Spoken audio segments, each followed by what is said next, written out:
అండి. పువ్వులంటేనే అస్సలు ఇష్టం ఉండదు. కానీ ప్రతిరోజు పువ్వులు టైం దొరికితే పువ్వులు కోసుకొని పట్టుకెళ్తున్నాను. వెళ్ళిన తర్వాత పువ్వులు పిచ్చే ఒక పిల్ల ఉంది కదా! నా ఫ్రెండ్ పొట్టి పిల్ల. తనైతే రోజు పువ్వులు పెట్టుకోవాలి అని చెప్తది. ఎందుకే బాబు అంటే వాళ్ళ అమ్మగారు ఎక్కడికెళ్ళినా పువ్వులైతే తీసుకొచ్చి తనకైతే పెడతారంట.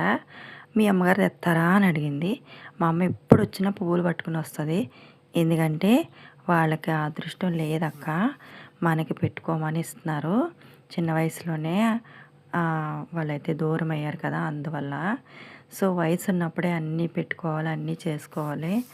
అది అయిన తర్వాత మనం ఏమీ చేయలేము. సో, ఎప్పుడు ఎలా ఉంటుందో లైఫ్ తెలీదు కదా! ఉన్నప్పుడే సంతోషంగా ఉండాలని చెప్తది.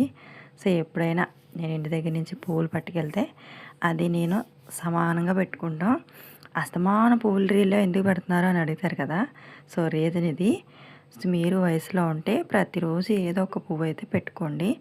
ఏమో ఎప్పటికి ఎలా ఉంటామో తెలియదు కదా! సో, ఇదండి పువ్వుల స్టోరీ. నచ్చితే లైక్ చేయండి. బాయ్.